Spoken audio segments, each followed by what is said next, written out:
Selamat pagi teman-teman semuanya, apa kabar? Selamat hari Minggu. Semoga dalam kondisi yang sehat dan tetap semangat. Hari ini hari yang penting, tanggal 12 Juni. Jadi hari ini adalah batas akhir dari minggu kedua. Nah, batas akhir minggu kedua berarti rekan-rekan saya harapkan untuk selamatkan bonus perkembangan ya, agar Anda lolos bisa hadir ke acara Golden Ticket Royal atau GTR. Itu juga menjadi tiket emas untuk menjadi royal ya. Dan acara di GTR sangat penting karena kita akan mendapatkan ilmu-ilmu dari para pelaku yang menjalankan usaha ini, yang aktif ya, sehingga kita bisa tahu untuk menjadi royal dan untuk menjadi seorang pemimpin, menjadi orang yang punya sikap dan etos kerja yang mengarah pada sukses itu seperti apa. Jadi bagi saya tuh yang penting tuh ilmunya itu, saya nggak mau bolong ya, dapat ilmunya. Nah, dan kita akan membedah buku ya. Semoga pagi hari ini acara bedah buku yang sudah dilakukan oleh rekan-rekan, saya tadi sudah melihat Pak Mus juga sudah bedah buku ya. Itu bisa membantu kita untuk membereskan hal-hal yang harus diselesaikan di perpanjangan waktu tutup buku hari ini sampai jam 12 siang Indonesia. Dapat pesanan nih, bukan pesanan sih, dapat pertanyaan nih dari Bu Sari. Ini orangnya di sebelah nih. Orangnya di sebelah tuh. Ditanyain, Pak, yang bedah buku selain dari timnya Mbak Ade siapa aja? Saya jawab baru Pak Mus. Wah, itu yang lain gimana tuh, bedah buku dong, kayaknya perubahannya bagus gitu, kayaknya efeknya bagus sekali, secara orangnya pasti bertumbuh berkembang ya. Dan mungkin Bu Sari nonton juga tuh ya, Mbak Aranisa, Pak Mus, Mbak Emin Nurpaiko, Mbak Ade waktu bedah buku mungkin nonton loh. Jadi ditanya nih, oke saya data nih berarti ya, Mbak Uma kapan, Mbak Dini, Mbak Jamila, sopo meneh, Mbak Nia Kusnia, sopo meneh ki. Wah ini harus ditanya banyak ini yang bedah buku ini ya. So memang penting sekali acara bedah buku, dan itu efeknya terutama bagi yang membedahnya penting banget. Jadi memang membaca buku menjadi salah satu 7 langkah sukses ya dari One Vision, karena memang kok itu seperti kita itu ingin berbagi doa kita sama orang lain, yang paling kena efeknya kan kita dulu gitu ya. Nah ini kita ingin berbagi tentang pengembangan diri, kedewasaan, kematangan, supaya menjadi orang sukses, ingin berbagi pada orang lain. Nah ya, yang merasakan dampak pertama kali ya kita dulu, betul gak? Saya ngerasain banget itu. Setiap kali bedah buku itu kok, habis selesai bedah buku, terlepas ada yang nonton atau tidak, tapi sayanya seger gitu. Pikirannya tuh dibersihin dulu gitu ya. Oke, jadi ditagih ya sama Bu Sari, ditanyain bukan ditagih. Siapa nih yang lain nih? Wah kayaknya bagus tuh kalau bedah buku nih, bertumbuh nih pasti nih. Paling tidak orang itu bertumbuh gitu. Mungkin Bu Sari ngerasa juga saya bertumbuh.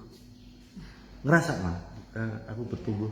Bertumbuh melebar ke samping. Iya, dia merasakan saya bertumbuh melebar ke samping. Ditagih ya, buat para leaders, Anda sampaikan juga ke tim Anda, ayo bedah buku yo, udah dan bangun. Nggak boleh diutak-atik kalau lagi bangun gitu. Gue anune setannya metu kabeh. Sok-sok dibiarin aja gitu ya. Oke. Nah, yuk kita lanjutkan. Luar biasa sekali. saya membaca tapi nggak sabar dengan halaman yang ini nih. Nggak tahu nih, nyampe nggak nih? Kayaknya nggak nyampe hari ini, tapi ini bagus nih. Oke. Ingat, membedah buku itu tidak harus diburu-buru ya. Tidak harus diburu-buru. Karena tujuannya bukan untuk menyelesaikan bukunya. Tujuannya adalah untuk mendapatkan hasil maksimal dari buku itu. Jadi mau cuman membahas satu halaman juga nggak apa-apa gitu. Dan saya malah jangan sampai ini cepat habis nih. Yang penting buku ini harus cepat menyerap ya. Kuadran kedua, fokus penting dari manajemen generasi keempat dapat dilihat pada matriks manajemen waktu berikut ini. Pada dasarnya, kita menghabiskan waktu pada salah satu dari 4 cara. Seperti dapat Anda lihat, kedua faktor yang mendefinisikan suatu aktivitas adalah mendesak dan penting. Genting atau mendesak berarti memerlukan perhatian segera, sekarang. Hal-hal yang mendesak bertindak terhadap kita. Ini nih, tutup buku nih, mendesak ini ya. Tutup buku ini mendesak nih, soalnya udah hari ini nih. Seperti contohnya telepon yang berdering bersifat mendesak. Kebanyakan orang tidak tahan membiarkan telepon berdering begitu saja. Anda mungkin telah menghabiskan waktu berjam-jam menyiapkan materi. Anda mungkin saja sudah berdandan dan mengadakan perjalanan ke kantor seseorang untuk mendiskusikan persoalan tertentu. Tapi jika telepon berdering sementara Anda berada di sana, maka telepon itu biasanya didahulukan daripada kunjungan pribadi. Jika Anda menelpon seseorang, tidak banyak orang yang akan berkata, "Saya akan bicara dengan Anda 15 menit lagi, tunggulah." Tetapi orang yang sama itu mungkin akan membiarkan Anda menunggu di kantor setidaknya selama ia menyelesaikan percakapan teleponnya dengan orang lain. Saya sering banget ya, ketika ditelepon terus saya bilang, "Oke, tunggu 5 menit lagi ya," gitu. Karena saya paham sekali bahwa teman-teman itu kalau misalnya bisa ngajak prospek, bisa ngajak tim, kan belum tentu ya ada waktu yang lain lagi, kesempatan yang lain lagi. Jadi ya memang saya sarankan kita kalau misalnya mau ngajak prospek untuk follow up ke upline gitu ya, saya sarankan bukan Anda bertanya sama upline kapan ada waktu kosong, karena nanti kalau upline punya waktu kosong, prospek Anda nggak punya gitu kan. Jadi memang untuk teman-teman para perantau berbeda treatmentnya atau perlakuannya dengan yang di Indonesia. Kalau sama teman-teman para perantau pokoknya ya sudah kita buat kesepakatan aja bahwa Anda tidak perlu janjian sama upline kalau untuk urusan follow up sama prospek, karena kita tidak tahu prospek itu punya waktunya kapan untuk diajak ketemu. Jadi ya sudah, ada prospek langsung aja samber diajak ngobrol sama upline kapan aja, jam berapa aja. Namun kita sebagai upline jangan reaktif. Kalau kita sedang menyelesaikan sebuah pekerjaan yang harus segera di-sharekan, harus segera dibagikan, atau misalnya lagi mau beresin tutup buku ini udah mendesak. Nah, kita harus lihat prioritasnya ya. Ini tutup buku ini jangan sampai telat, ini lewat bisa gawat. Nah, sehingga prospek kita bisa minta untuk nunggu dulu atau cari waktu yang lain. Namun jika misalnya seperti saya contohnya, kalau kondisinya seperti itu, biasanya saya akan bilang nanti 10 menit lagi ya, gitu. Saya akan bilang seperti itu, karena saya tahu mana yang prioritas. First thing first ya, dahulukan yang utama. Nah, kadang juga saya ada poster yang harus segera saya upload gitu ya. Saya lagi bikin, saya juga menyampaikan seperti itu. Tunggu ya 10 menit lagi. Nanti setelah itu tak telepon gitu. Saya yang akan telepon. Saya tak beresin dulu posternya. Nah, seperti itu. Namun jika memang kita tidak sebagai upline yang akan membantu follow up, tidak ada kesibukan yang penting, misalnya cuma ngobrol gitu ya. Ya udah diangkat dan bantu. Nah, berbeda dengan diskusi atau konsultasi. Kalau konsultasi memang sebaiknya ada janjian sama upline ya, bukan tembak gitu ya. Oke.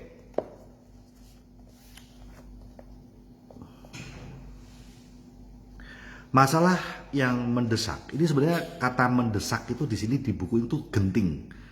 Ya, karena lebih mudah mengingat kalau akhirannya sama, ya, gurindam.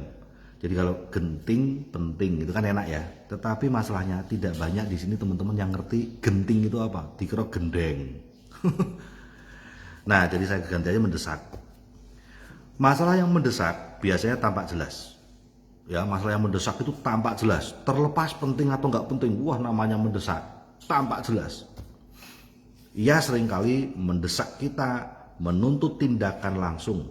Ya biasanya ada tepat di depan hidung kita dan sering menarik, mudah, menyenangkan untuk dikerjakan. Jadi masalah yang mendesak, masalah genting tidak harus selalu yang ngedek-dekin gitu ya. Tidak selalu masalah yang gawat, tapi juga kadang-kadang sesuatu yang menyenangkan.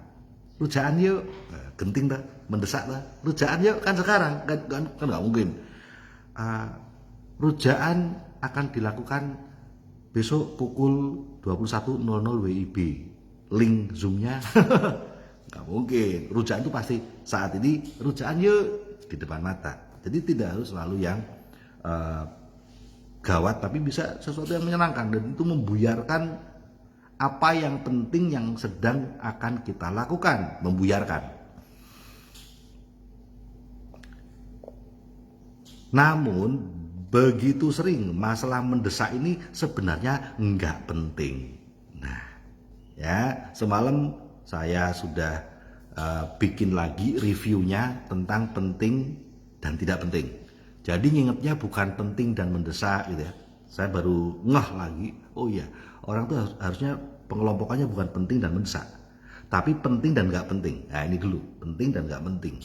Sehingga ketika kita sudah makin lama makin terampil untuk mendeteksi masalah ini penting dan nggak penting, maka kita bisa ngelihat ini mendesak atau tidak mendesak. Gitu. Kalau orang udah ngerti ini penting, maka dia lebih seneng melakukan yang penting itu tapi tidak dalam kondisi yang mendesak. Dia lebih seneng tidak mendesak karena dia sudah tahu itu penting.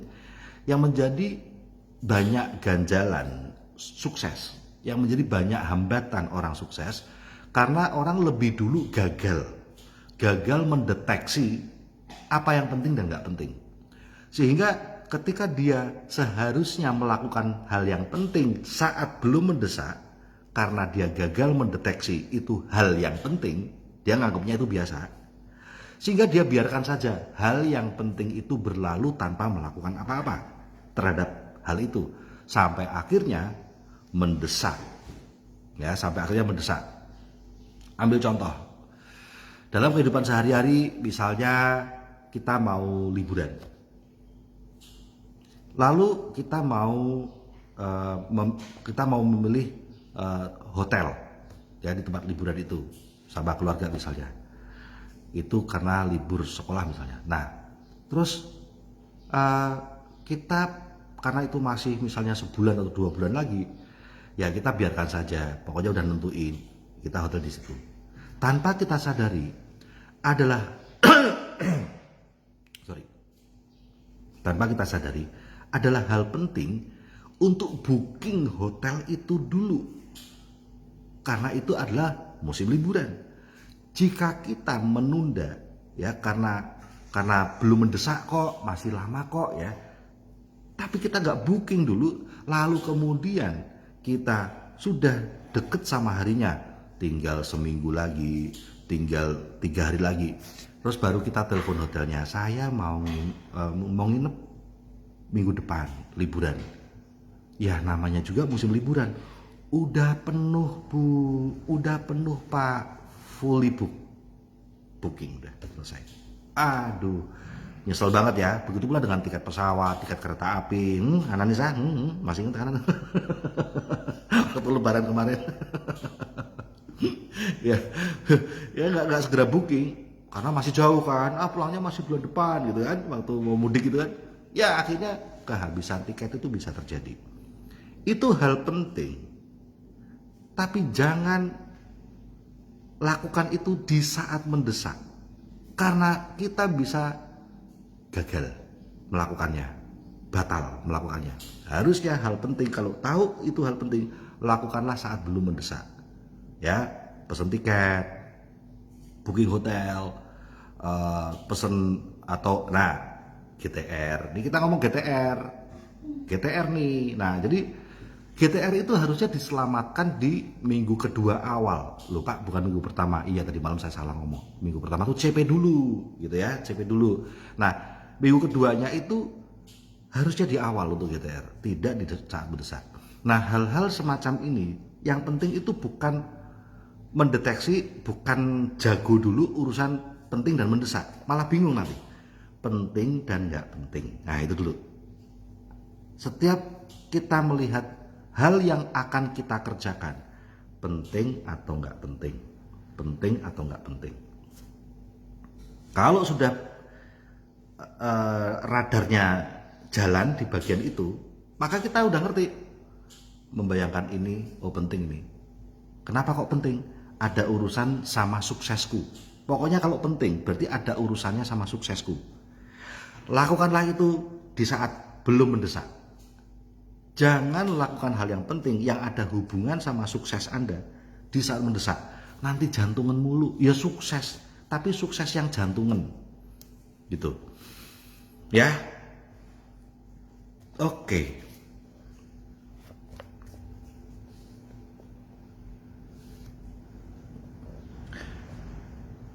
Sebaliknya, masalah yang penting ada hubungannya dengan hasil. Nah nih ya, masalah penting tuh hubungannya dengan hasil.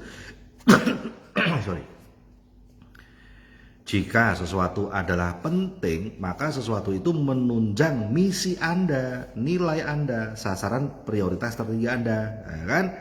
Penting itu mesti ada urusan sama hasil sesuai nilai.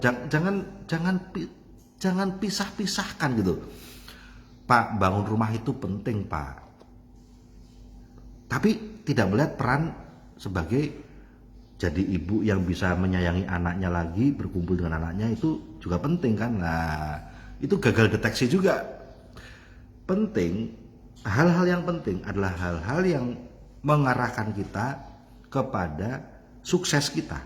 Sukses kita adalah kita bisa memenuhi peran-peran kita. Jadi jangan pernah mikir lagi teman-teman, orang sukses adalah orang yang punya rumah mewah. Lah, bisa saja saya bekerja merantau ke Eropa, gaji 30 juta. Jelas rumah saya di kampung rumah paling mewah dibanding teman-teman tetangga yang lain. Tetapi apakah itu sukses? Jika di dalam rumah yang mewah itu anak-anak saya tumbuh tanpa kasih sayang orang tuanya, apakah itu disebut sukses? Jika di dalam rumah yang mewah itu pernikahannya hancur, apakah disebut sukses juga? Jika di dalam rumah mewah itu orang tua saya tidak pernah mendapatkan kasih sayang saya, sedih terus di masa tuanya, ya enggak kan? Jadi jangan melepaskan satu peran atau peran-peran yang lain untuk satu peran saja. Harus kita ngomong itu penting. Ya. Bangun rumah penting, tapi ada di rumah bersama anak-anak orang tua juga penting. Bayar sekolah anak itu penting, Pak. Makanya saya belum bisa GTR. Bayar sekolah anak itu penting. Tetapi kalau bayar sekolah anak dan efeknya tidak bisa bersama dengan anak, itu nggak penting. Bayar sekolah anak, bisa bersama dengan anak, menemani dia, bertumbuh dan mendidik dia, itu penting. Jadi ya, mana pekerjaan yang membuat Anda bisa mendapatkan hal-hal yang artinya Anda sukses, punya peran-peran itu. Saya melihat TNC ini, jadi TNC ini penting. Dan jangan lakukan syarat apapun di TNC ini dalam kondisi yang mendesak. Entar Anda sukses tapi stroke. Pernah lihat kan, orang sukses tapi usia marah-marah mulu. Gawat nih kalau saya ngomong kayak gini, ada Bu Sari ngelirik dia, ngelirik saya. Itu nggak ada manfaat. Lu ngomong sama diri lo sendiri ya, ngomong sama cermin ya. Saya pernah ada dalam kondisi itu, sukses tapi stroke, sukses tapi jantungan, gitu, sukses tapi emosional. Merdeka waktu iya, freedom iya ya, terus punya penghasilan besar, iya. Bisa merawat keluarga, iya. Jadi freedom lah. Tapi uring-uringan. Kenapa? Saya baru ngerti. Berarti saya itu selalu bisa melakukan hal yang penting dalam hidup saya sehingga sukses. Namun kondisinya selalu dalam kondisi yang mendesak. Jadi waktu ngobrol nih sama Mbak Uma ngobrol, selamatkan GTR atau konsultasi, tapi selalu ditutup buku. Lah itu kan berarti kan ya kalau Mbak Uma bisa menyelesaikan GTR-nya sukses karena melawan hal yang penting. Tapi prosesnya itu uring-uringan, prosesnya itu ngos-ngosan. Lah itu loh, efeknya itu bisa kayak gitu nanti. Sukses, tapi nggak ada kedamaian di batinnya tuh, nggak ada damainya, uring-uringan mulu. Seperti contoh, saya menjaga kesehatan jantung pada saat serangan jantung, dibawa ke UGD. Nah gimana? Selamat jantungnya? Selamat. Tapi kalau caranya nyelamatin jantung, menyehatkan jantung dengan selalu membawa ke UGD, unit gawat darurat karena udah serangan jantung, ya itu sehat tapi ya jantungnya ya bikin jantungan terus itu. Ya harusnya kan menjaga jantungnya dengan terus, tidak perlu dalam kondisi yang mendesak, tapi menjaga jantung dengan melakukan hal-hal saat belum mendesak. Minum teh, minum citosan, minum grape ekstrak rutin lah, itu sama-sama menjaga jantungnya karena itu hal penting, namun dalam kondisi yang tidak mendesak. Ya. Apakah di sini ada yang sukses kena target tapi uring-uringan mulu? Sukses kena targetnya mengarah pada hal-hal penting, jadi CP, GTR, Royal, Free Trip, ya. Sukses kan mengarah pada hal penting dalam hidup Anda kan. Tapi uring-uringan, hubungan sama tim bisnis sepaneng terus, twing terus, tinggi terus. Ya, atau kalau pas tutup buku habis itu gubrak abruk 2 hari gitu. Ternyata itu kita melakukan hal yang penting, tapi selalu di saat yang mendesak. Terus ngapain kemarin? Yang waktu belum mendesak ngapain? Santai. Nah ini gue banget.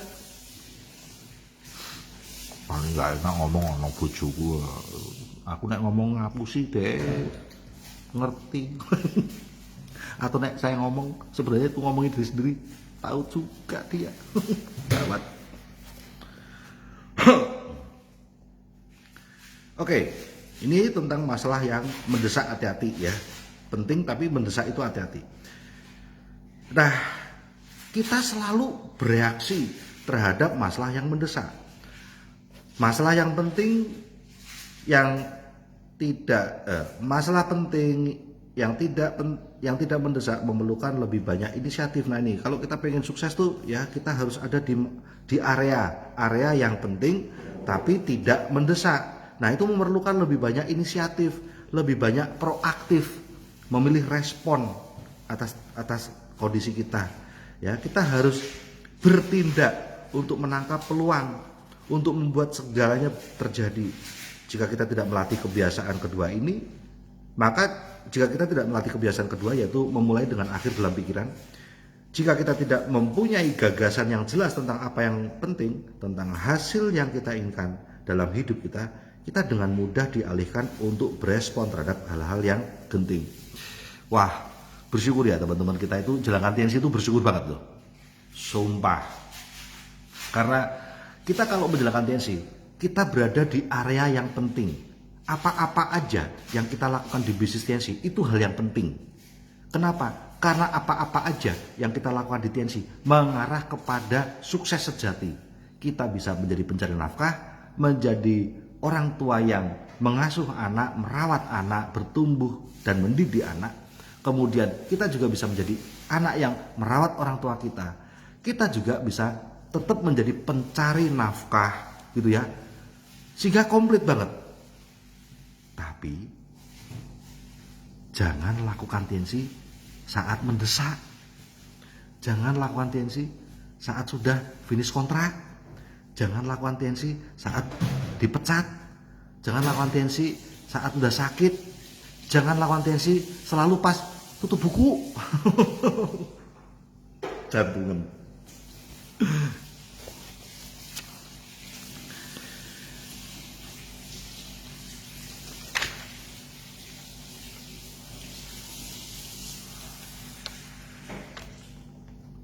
Oke, kuadran 1.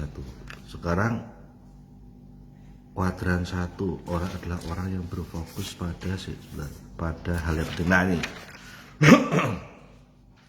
lihat sejenak keempat kuadran matriks manajemen waktu di atas. Ini aja ya, saya singkat yang ini ya. Ini 4 matriks ini ya, 4 matriks. Penting, tidak penting, mendesak, tidak mendesak, gitu ya. Kita disuruh untuk melihat itu lagi. Ya. Kalau Anda berfokus pada kuadran 1, artinya dari keempat kuadran tadi, Anda berfokus kepada kegiatan yang penting dan kegiatan yang penting. Kuadran 1 penting, berfokus pada hasil. Ya, orang yang berfokus kepada hasil, soalnya diginiin ya, itu nanti dari 4 itu ada satu yang digedein gitu ya. Bentar, saya tak rumusin kalau dalam audio jadi gimana.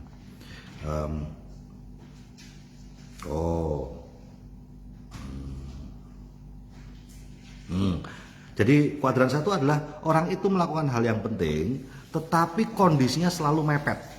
Ya, penting memang, tapi mepet kondisinya, mendesak. Nah, kalau Anda selalu berfokus pada kuadran ini, yaitu melakukan hal yang benar-benar penting ya untuk sukses Anda, tapi selalu mepet, mendesak. Jadi contohnya, jalankan TNC waktu udah finish kontrak, jalankan TNC waktu mau finish kontrak, jalankan TNC karena dipecat, ya, makan produk TNC kalau udah sakit, dan ngejar target di TNC pas mepet tutup buku gitu ya.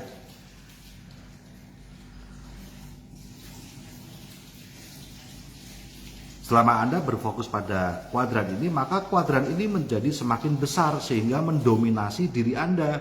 Jadi kondisi kuadran itu tuh makin gede, itu mempengaruhi kita. Kita menjadi manusia penting tapi mepet. Nah, gitu aja dah gampangannya ya. Hal ini seperti ombak yang terus menerpa. Sebuah masalah besar datang dan memukul jatuh Anda, dan Anda pun terseret. Anda berjuang untuk bangkit kembali, hanya untuk menghadapi ombak besar lain yang menjatuhkan Anda kembali dan menghempas Anda ke tanah. Beberapa orang benar-benar dipukul habis-habisan oleh masalah sepanjang hari setiap harinya. Satu-satunya kelegaan yang mereka punyai adalah dengan melepaskan diri kepada aktivitas-aktivitas yang tidak penting dan tidak mendesak pada kuadran keempat nanti ya. Nah, orang yang mengatakan begini, nih kita sering dengar, males aku ikutin sih, tubuk lagi, males aku ikutin sih, bonus perkembangan lagi, capek, nah, gitu ya. Apalagi yang sering kayak gitu tuh ngomong, ya. Kenapa ada orang ngomong kayak gitu? Dia tidak pernah diajak untuk memikirkan tutup buku, tapi di awal buku. Harusnya bukan tubuk, abuk. Apa abuk? Awal buku. Harusnya dia tidak diajak menjalankan TNC cuman pas tutup buku. Harusnya dia itu sudah didatengin sama upline, diajak diskusi sama upline, itu di abuk. Awal buku. Ya, atau misalnya tentang bonus perkembangan. Seharusnya orang ini itu sudah diajak ngomongin bonus perkembangan dia untuk selamatkan GTR biar lanjut royal gitu ya. Itu bukan ditubuk, tapi abuk awal buku. Karena cara upline ngobrolin hal yang sama itu berbeda sekali secara emosional. Kalau upline yang datang kepada downline-nya itu hanya pas tutup buku, maka dia pasti akan ngomong tentang tutup buku itu buru-buru. Ayo dong, ayo kamu. Kalau kita sebagai upline cuma ngomongin tentang GTR itu pas tutup buku, ya sama saja. Kita akan datang dengan stres buru-buru. Yang datang aja kayak gitu. Gimana yang didatengin? Gimana downline-nya didatengin? Wah, aku nggak punya uang. Jadi sama-sama kecewa. Si upline-nya kecewa. Si upline-nya akan ngomong, setiap kali ngomongin tentang GTR selalu nggak punya uang. Lah sebenarnya dari sisi downline juga bisa ngomong gini, lah lu juga ngingetin gue GTR selalu ditutup buku sih, gak memberi kesempatanku untuk cari uangnya dulu, gak memberi kesempatan sama aku untuk promosi produk dulu buat pelanggan. Lu juga datangnya pas tutup buku, coba di awal buku. Gue gak akan pernah komplain lagi tentang GTR, gue gak akan pernah merasa berat tentang tutup buku karena aku punya waktu seminggu gitu loh. Nah, sebenarnya saya cuma ngomong sama diri saya sendiri ini. Karena saya sering kayak gitu. Ya, kalau teman-teman juga dapat manfaatnya, alhamdulillah, puji Tuhan. Ya, itulah gunanya kita bedah buku. Kita aja dapat sambil berbagi. Uma ditanyain sama Bu Sari. Uma juga harus bedah buku. Nih, ada saksinya. Orangnya tuh ada tuh. Uma. Semangat, semangat. Mbak Suranti bedah buku juga ya, Jamilah bedah buku, semuanya tuh.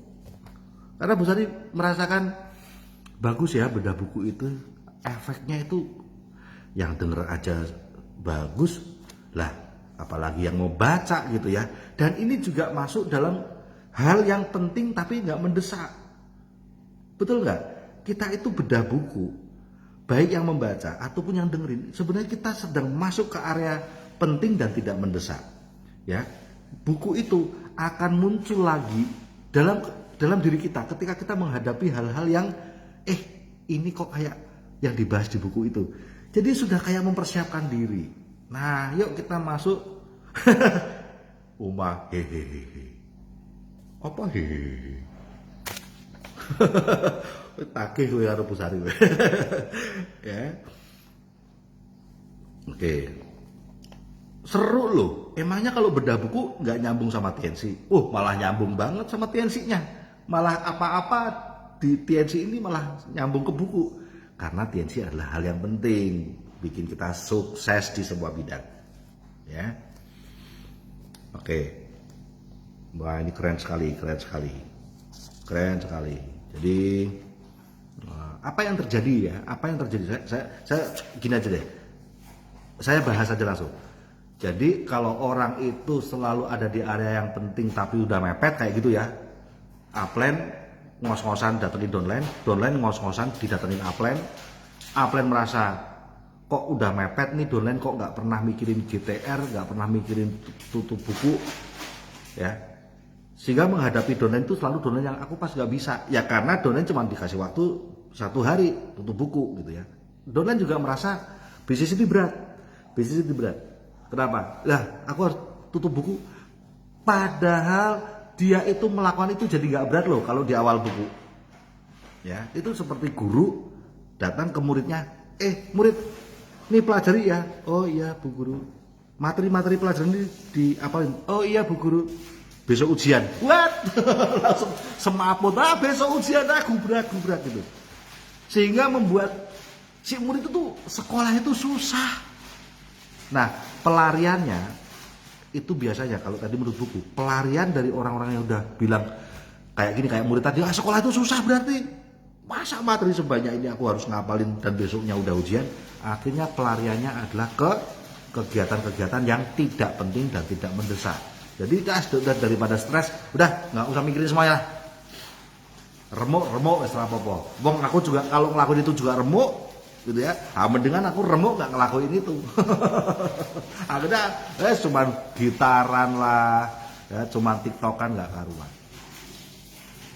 Mari kita rubah konsepnya, kita datang ke downline awal buku, ngomongin tentang GTR, ngomongin tentang kalau di minggu 1 tuh awal buku itu datang untuk CP, apa kendalamu, apa yang bisa aku bantu, pelanggan, prospek, yuk masih ada waktu seminggu, datang gitu ya, bukan cuma ngandalin follow up, datang. Di awal minggu kedua sudah datang, jadi mulai tanggal 5 itu sudah datang ya ke downline. Ini target GTR, yuk aku pengen kamu royal, waktu masih seminggu ya, datang ke downline. Sehingga percaya deh sama saya, kalau kita sudah datang ke mereka di awal buku, pasti nggak ada lagi terdengar komen, bisnis ini susah, GTR lagi. bonus perkembangan lagi. Padahal bonus perkembangan kan dapat bonus, kok dia malah merasa susah? Karena dia untuk dapat itu caranya disadarin tuh mepet tutup buku. Ya. Nah, kalau donen udah merasa stres kayak gitu, maka seperti murid tadi, udahlah bodo amat lah, nilaiku jelek gak apa-apa, nggak naik kelas lagi gak apa-apa, daripada aku sama-sama gagal kok gitu ya. Nggak mungkin aku bisa menguasai materi ini semalam terus besok ujian. Mendingan aku gitaran, sama-sama nggak naik kelas ini. Tapi kalau guru datang kepada murid itu dan bilang, ini materinya dipelajari ya, ini untuk ujian. Oh baik Bu Guru, ujiannya kapan Bu? Minggu depan, masih seminggu. Betapa leganya si murid, masih seminggu. Dia masih bisa punya waktu untuk bermain, dia masih punya waktu untuk belajar, dia masih punya waktu untuk bikin contekan. Saya nulis kayak gini nih jadi ingat contekan saya waktu dulu SMP. Tenang gitu loh.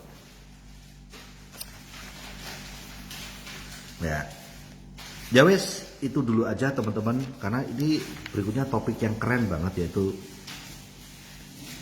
jika Anda punya iya yang membara dalam hati, maka Anda berani mengatakan tidak pada hal-hal di luar sana yang tidak berarti. Mari kita sekarang menyelesaikan tugas di tutup buku minggu kedua. Apa boleh buat? Ini tutup buku, kita ada di unit gawat darurat. Ya, tapi kita belajar bahwa justru semakin gawat darurat unit itu, maka dibutuhkan tenaga medis, perawat, dokter yang semakin banyak senyumnya. Jangan sampai udah tahu UGD, unit gawat darurat, terus dokternya stres kabeh, perawatnya stres kabeh, padahal pasiennya yang datang ke situ udah stres juga, ya, karena udah serangan jantung. Pasien serangan jantung, ketemu dokter yang, kamu serangan jantung, aduh gimana nih kalau mati, aduh gimana nih. Nah, jangan. Udah tahu ini sekarang adalah tutup buku unit gawat darurat, maka kita tahu nih pasien-pasien di sini nih, pasien yang stroke semua nih. Dokternya dan perawatnya harus, halo,